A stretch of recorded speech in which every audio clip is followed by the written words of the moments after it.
तो नमस्कार दोस्तों, स्वागत है आप सभी का जॉब गर्ल चर्चा में फिर से। तो आज के इस वीडियो में हम केमिस्ट्री की प्रीवियस ईयर की 100 सवाल करने वाले जो कि आपके एसएससी सीएचएसएल के एग्जाम में पूछे गए।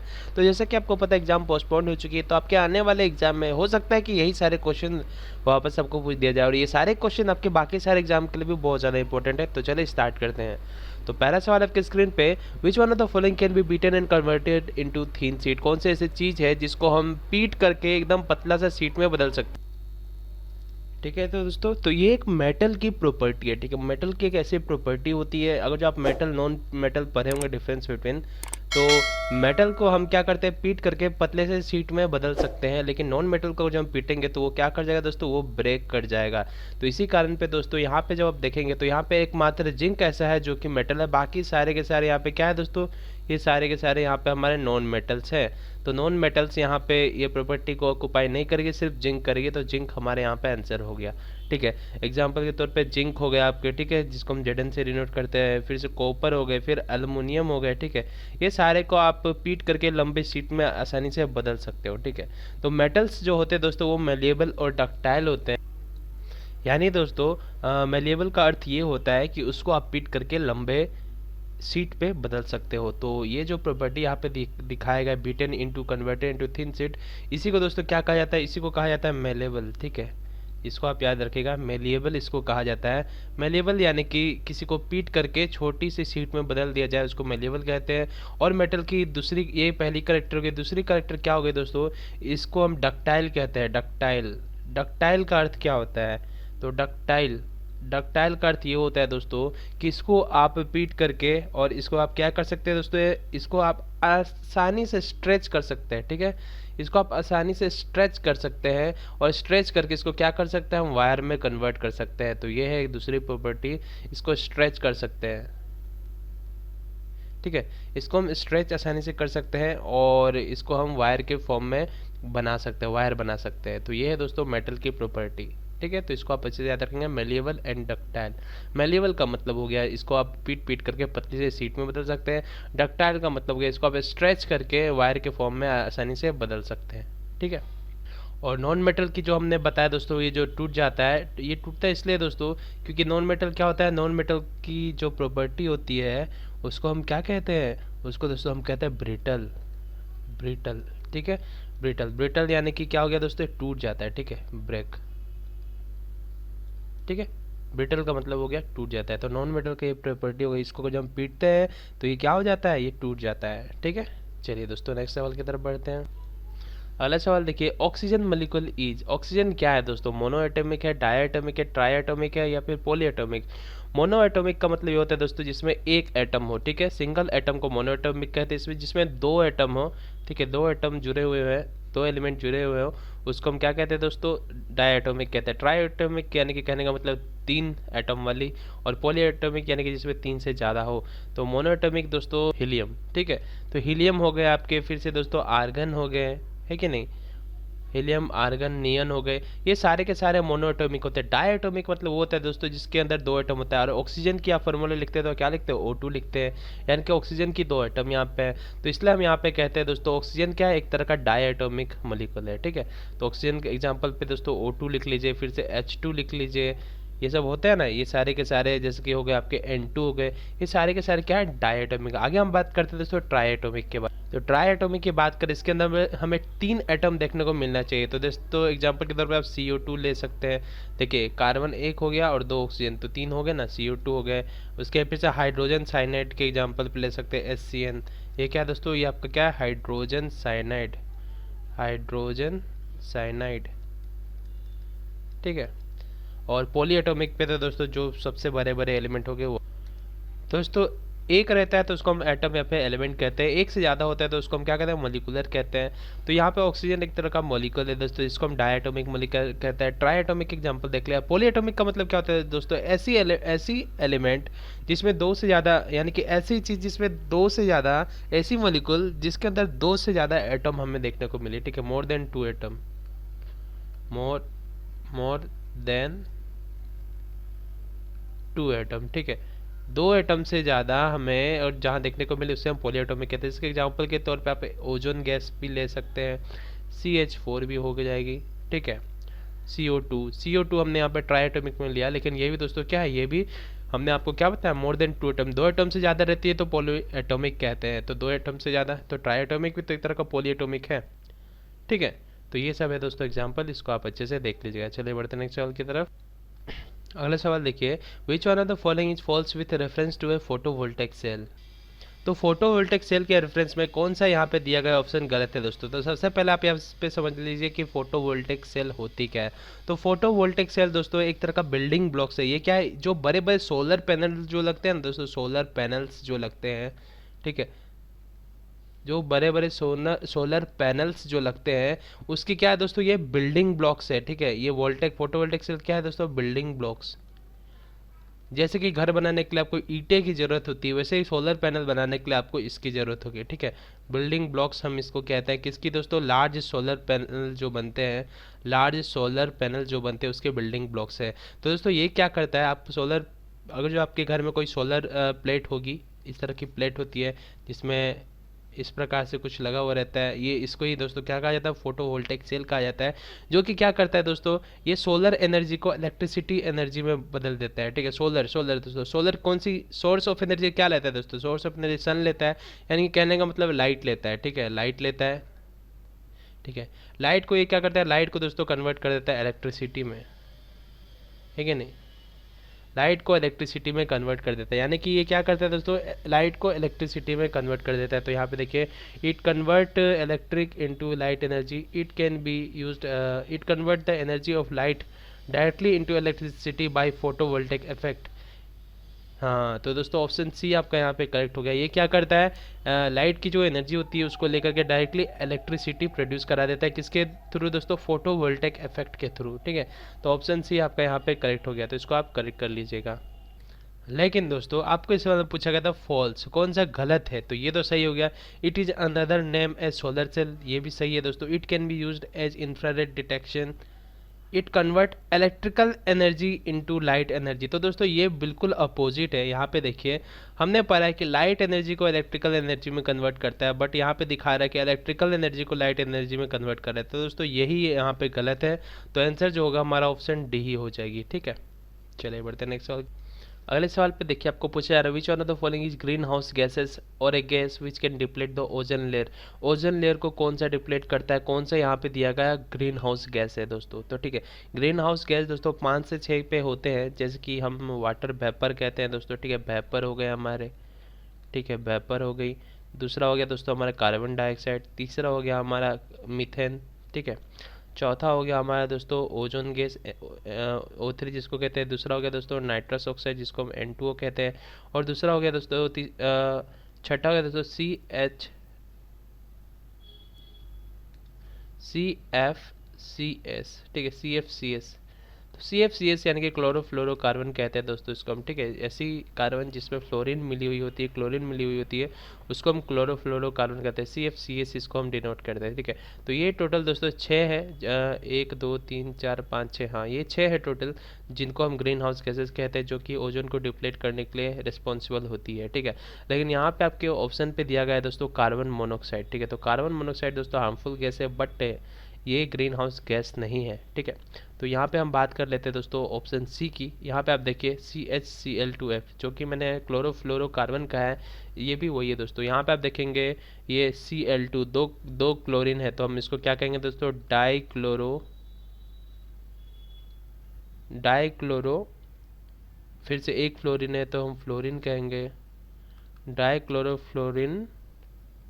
डाइक्लोरोफ्लोरोकार्बन, इसको हम क्या कह देंगे दोस्तों, इसको हम कहेंगे डाइक्लोरोफ्लोरो। और यहाँ पे देखिए एक कार्बन है, तो ये एक कार्बन नाइट्रोजन है, तो इसको क्या कहेंगे, मीथेन कहेंगे, डाइक्लोरोफ्लोरोमीथेन। ठीक है, तो ये हो गया इसका नेम। ठीक है, तो ये गैस है दोस्तों जो कि रिस्पॉन्सिबल है ओजोन की डिप्लेशन के लिए। ठीक है, तो इसको आप अच्छे से याद रखिएगा दोस्तों। N2O क्या होती है दोस्तों, ये नाइट्रस ऑक्साइड होती है, जिसको हम लाफिंग गैस भी कहते हैं। ठीक है, लाफिंग गैस भी कहते हैं दोस्तों। अगर जो हम बात करें सबसे ज़्यादा कौन सा गैस पाया जाता है दोस्तों, तो लाफिंग गैस। ठीक है, सबसे ज़्यादा अगर जो कोई गैस मिलता है तो ये N2O ही मिलती है। क्लियर है दोस्तों। तो 5वां नंबर सवाल पे आपको पूछा जा रहा है which of the following is false, कौन सा यहाँ पे दिया गया गलत है। तो यहाँ पे आप देखेंगे ड्यूटेरियम प्रोटियम, ये सब के बारे में बात हुआ जा रहा है। यानी कि कहने का मतलब दोस्तों हाइड्रोजन के आइसोटोप्स के बारे में बात किया जा रहा है। हाइड्रोजन के क्या चीज़ दोस्तों, आइसोटोप्स, ठीक है, आइसोटोप्स के बारे में बात किया जा रहा है। तो हाइड्रोजन के 3 आइसोटोप्स होते हैं दोस्तों। सबसे पहला जिसको हम प्रोटियम कहते हैं, प्रोटियम, ठीक है। दूसरे को हम दोस्तों कहते हैं ड्यूटेरियम, ड्यूटेरियम। और तीसरे को हम दोस्तों क्या कहते हैं, तीसरे को हम कहते हैं ट्रिटियम, ठीक है। 3 आइसोटोप्स होते हैं। तो हम सबसे पहले बात करते हैं दोस्तों प्रोटॉन की। तो प्रोटॉन पे दोस्तों हमें बस एक, प्रोटियम की हम बात करते हैं दोस्तों, तो प्रोटियम पे हमें बस एक प्रोटॉन देखने को मिलते हैं, ठीक है। प्रोटॉन पे बस एक प्रोटॉन हमें देखने को मिलते हैं। तो यानी कि कहने का मतलब है प्रोटियम में प्रोटॉन कितना हो गया दोस्तों, एक प्रोटॉन हो गया। और इसमें, और अगर जो हम बात करें न्यूट्रॉन के बारे में दोस्तों, तो न्यूट्रॉन, न्यूट्रॉन को स्मॉल एन से डिनोट करते हैं, न्यूट्रॉन एक भी नहीं देखने को मिलते हैं। यही हम बात करेंगे दोस्तों ड्यूटेरियम के बारे में। तो ड्यूटेरियम में दोस्तों हमें एक प्रोटॉन और एक न्यूट्रॉन देखने को मिलती है, ठीक है। एक प्रोटॉन और एक न्यूट्रॉन देखने को मिलती है, यानी कि प्रोटॉन हमारे पास एक हो गए और न्यूट्रॉन हमारे पास एक हो गए। यही हम ट्रिटियम के बारे में बात करते हैं दोस्तों। तो यहाँ पे हमें दोस्तों एक प्रोटॉन देखने को मिलता है दोस्तों, और न्यूट्रॉन हमें यहाँ पे 2 न्यूट्रॉन देखने को मिलती हैं। तो प्रोटॉन एक हो गया, न्यूट्रॉन 2 हो गया। तो यहाँ पे डिफरेंस ये है दोस्तों कि प्रोटियम जो है, ठीक है, जिसको हम H1 कहते हैं, ड्यूटेरियम वो दोस्तों जिसको हम H2 कहते हैं, और ट्रिटियम वो हो गई जिसको हम H3 कहते हैं, ठीक है। तो ये हाइड्रोजन के 3 आइसोटोप्स होते हैं। आइसोटोप्स का मतलब क्या होता है दोस्तों, atom having same atomic number but different mass number, ठीक है। सेम एटम लेकिन उनके मास नंबर क्या हो जाए दोस्तों, मास नंबर डिफरेंट हो जाए, उसी को हम क्या कहते हैं दोस्तों, आइसोटोप्स कहते हैं। तो मास नंबर की हम बात करें दोस्तों, मास नंबर, ठीक है, मास नंबर, ये सारी चीज़ मैं एडिशनल आपको बता रहा हूँ क्योंकि आपको काम आएगी। तो प्रोटियम के मास नंबर 1 होती है, ड्यूटेरियम की 2 होती है, और ट्रिटियम की दोस्तों 3 होती है, ठीक है। तो ये आप समझ गए। अब दोस्तों एक चीज़ आपको यहाँ पे ये समझनी है दोस्तों कि सबसे ज़्यादा उपयोग किसकी होती है, सबसे ज़्यादा आसानी से कौन सा मिल जाता है, इसके बारे में हम बात करते हैं दोस्तों। तो प्रोटियम जो है दोस्तों हमारी, ठीक है, प्रोटियम है, ये हमारे एटमॉस्फेयर में दोस्तों, नेचर में हमारे पास 99% अवेलेबल है इन नेचर, ठीक है।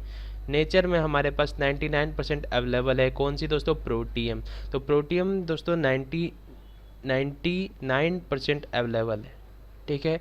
99% अवेलेबल, यानी कि कहने का मतलब है प्रोटियम ईजिली अवेलेबल है। तो यहाँ पे ऑप्शन डी आप देखेंगे, protium is the rarest isotopes of hydrogen दिया गया है। तो यहीं पे आप इस सवाल को पता लगा सकते हैं, आपको इसमें फॉल्स स्टेटमेंट पता लगाना था, तो ऑप्शन डी ही आपके यहाँ पे फॉल्स होगी। सबसे ज़्यादा अवेलेबल प्रोटियम ही होती है, ठीक है। सबसे ज़्यादा अवेलेबल दोस्तों हमारे पास कौन है दोस्तों, प्रोटियम होती है। और सबसे कम जो होती है दोस्तों, सबसे कम हमारे पास ट्रिटियम होती है, ठीक है। यानी कि कहने का मतलब लो एबंडेंस, ठीक है। सबसे कम हमें ट्रिटियम मिलती है और ये एवरेज है, ठीक है।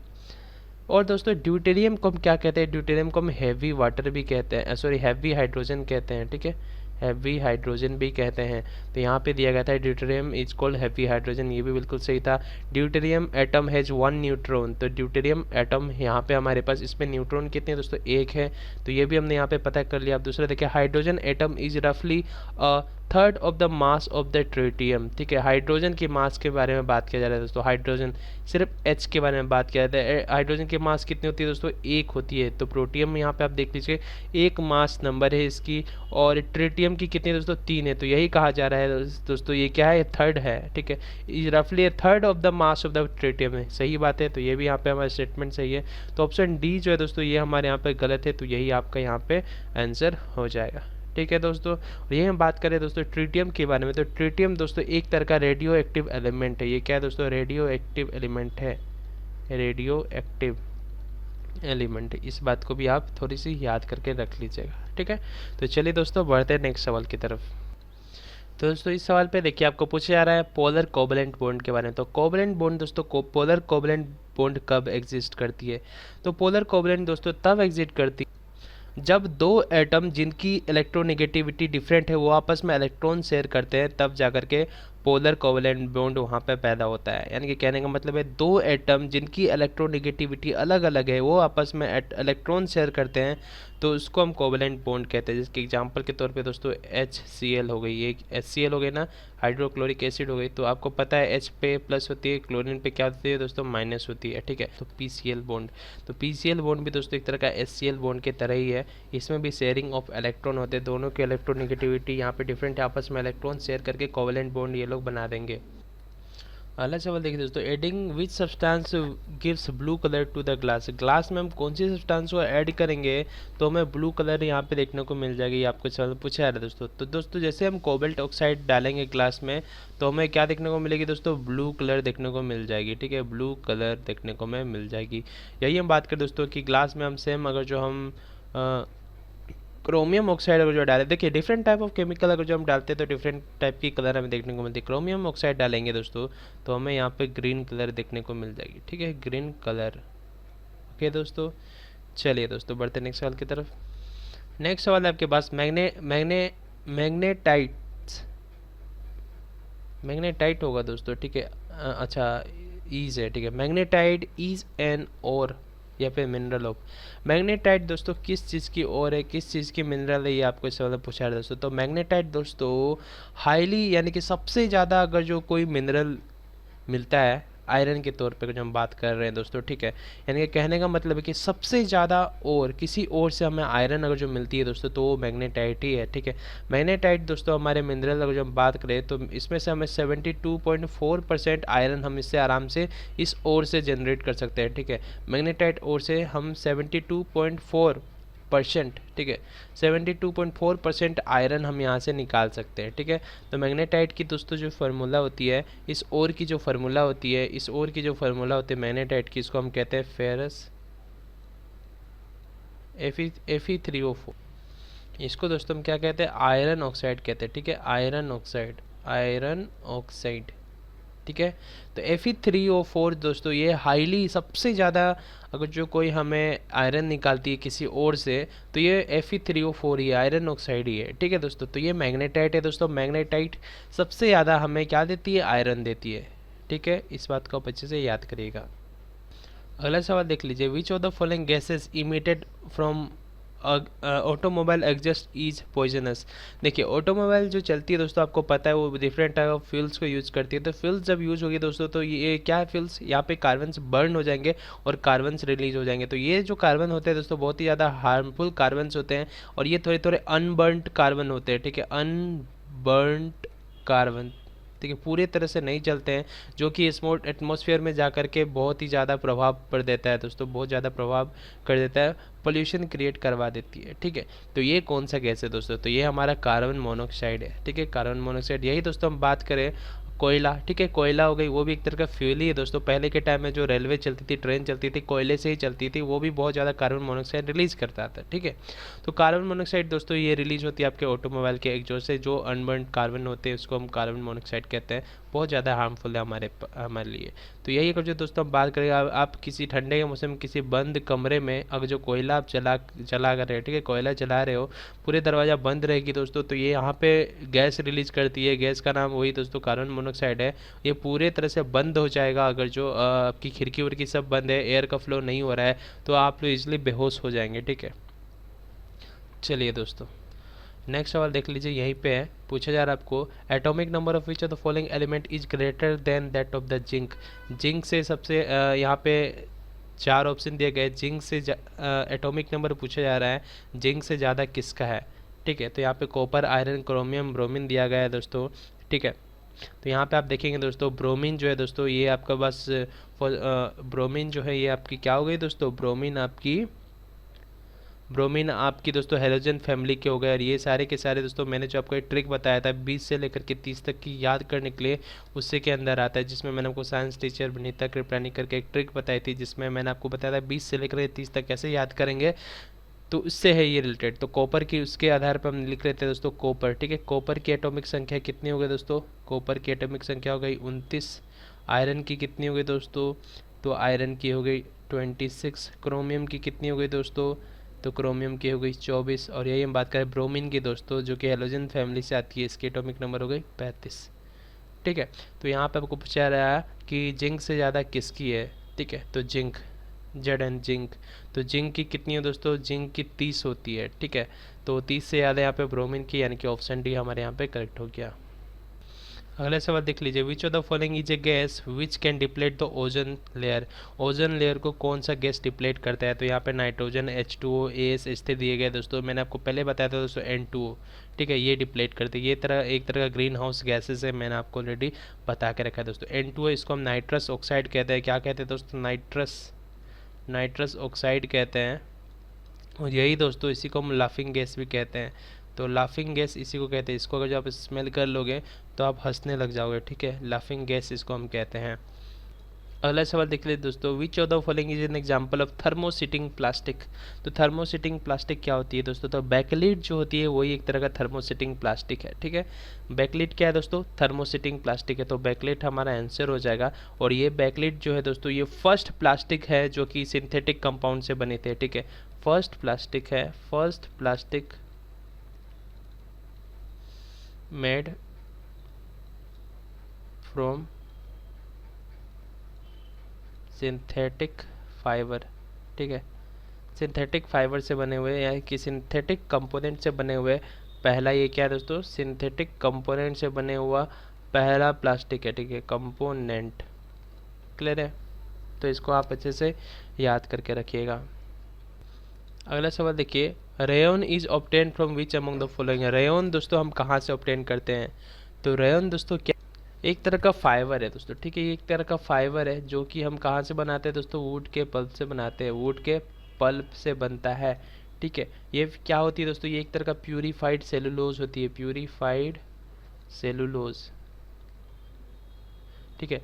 प्यूरीफाइड सेलुलोज होती है, क्लियर है दोस्तों? तो इस बात को अच्छे से याद रखिएगा। ये कहाँ से बनती है? वुड पल्प से बनती है। रेयन कहाँ से बनती है? वुड पल्प से बनती है। फाइबर होती है जो कि वुड पल्प से बनाया जाता है और जो कि एक तरह का प्यूरीफाइड सेलुलोज से बनता है।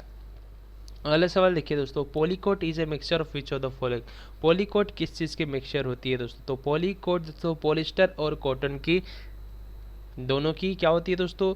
दोनों की मिक्सिंग करके बनता है। तो पॉलीकोट आपको पूछा जा रहा है, पॉलीकोट, ठीक है। पॉलीकोट, तो पॉलीकोट का मतलब क्या दोस्तों? पॉलिस्टर, पोली से बना पॉलिस्टर, ठीक है। कोट से बना कॉटन, ठीक है।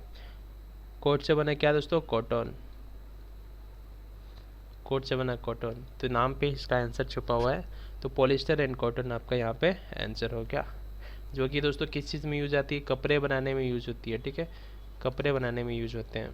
अगला सवाल देखिए दोस्तों, इसके भी नाम पे आंसर छुपा हुआ है। यूरेनाइट, यूरेनाइट इज एन और ऑफ, यूरेनीनाइट इज एन और मिनरल ऑफ, किस चीज़ की और होती है दोस्तों? ये बहुत ही रेयरली मिलती है, ठीक है दोस्तों, बहुत ही रेयरली मिलती है यूरेनाइट। तो दोस्तों ये यूरेनियम के लिए और है, ठीक है।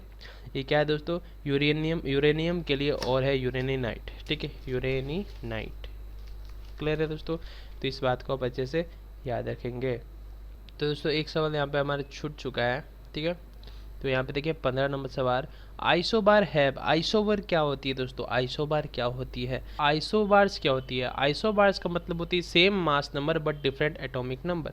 मास नंबर सेम होती है बट यहाँ पे एटॉमिक नंबर डिफरेंट होता है। एग्जाम्पल के तौर पे दोस्तों हम ले लेते हैं पोटासियम और कैल्शियम, ठीक है। तो पोटासियम की दोस्तों एटॉमिक संख्या हमें पता है, हमें यहाँ पे क्या पता है कि मास नंबर सेम होती है। तो पोटासियम के मास नंबर के बारे में हम बात करें दोस्तों, तो इसकी मास नंबर कितनी है दोस्तों? 40 होती है, ठीक है, 40 होती है। कैल्शियम की भी मास नंबर 40 होती है, लेकिन एटॉमिक नंबर दोस्तों 19 होती है और इसकी कितनी होती है दोस्तों? 20 होती है। यही हम बात करें दोस्तों आइसोटॉप्स के बारे में। तो आइसोटॉप्स तो दोस्तों हम ऑलरेडी देख चुके हैं, हाइड्रोजन के आइसोटॉप्स हम देख चुके हैं कि इसकी मास नंबर यहाँ पे क्या करती है दोस्तों? एटॉमिक नंबर सेम रहती है लेकिन मास नंबर डिफरेंट हो जाती है। एटॉमिक नंबर सेम रहती है लेकिन मास नंबर डिफरेंट हो जाती है। एटॉमिक नंबर सेम रहती है लेकिन मास नंबर कितने होते हैं दोस्तों? डिफरेंस हो जाती है। तो ये हमने हाइड्रोजन के आइसोटॉप्स पे देख रखा था दोस्तों, ठीक है। तो यहाँ पे आपको पूछा जा रहा है कि आइसोबार्स क्या है। तो आइसोबार्स पूछा गया लेकिन आप आइसोटॉप्स भी देख लीजिए। तो आइसोबार्स में क्या होते हैं दोस्तों? Same number, same mass number हो लेकिन एटॉमिक नंबर डिफरेंट होती है। यहाँ पे देखिए same mass number but different atomic number, तो ऑप्शन ए हमारे यहाँ पे करेक्ट हो गया। चलिए दोस्तों नेक्स्ट सवाल देख लीजिए 17, the upper part of the heterosphere is composed almost completely of gas. तो अपर पार्ट जो है दोस्तों हमारे एटमॉस्फेयर की, उसमें क्या है दोस्तों? हेट्रोस्फीयर है। तो हेट्रोस्फीयर में दोस्तों क्या क्या देखने को मिलती है? तो हेट्रोस्फीयर की दोस्तों जब भी हम बात करते हैं, ठीक है, हेट्रोस्फीयर की हम जब भी बात करते हैं तो हेट्रोस्फीयर में दोस्तों हमें क्या देखने को मिलती है? एक्सोस्फीयर और थर्मोस्फीयर देखने को मिलती है। एक्सोस्फीयर और दोस्तों थर्मोस्फीयर, ठीक है। And thermosphere. ठीक है, इसके पास हमें दोस्तों कौन सी गैस देखने को मिलती है दोस्तों? सबसे ज़्यादा हमें यहाँ पे हाइड्रोजन देखने को मिलती है। ठीक है, तो इस बात को आप अच्छे से याद रखिएगा, हाइड्रोजन देखने को मिलती है, तो हाइड्रोजन आंसर हो गया। अगला सवाल देखिए, विच of the following element has the lowest melting point. तो मेल्टिंग पॉइंट के बारे में बात किया जा रहा है दोस्तों। ठीक है, मेल्टिंग पॉइंट की बात किया जा रहा है दोस्तों, तो सबसे कम मेल्टिंग पॉइंट होती है दोस्तों रेडियन की। ठीक है, रेडोन की, तो रेडोन हो गई, रेडोन की मेल्टिंग पॉइंट होती है 71 डिग्री सेल्सियस। इसके बाद दोस्तों आती है हमारी सोडियम।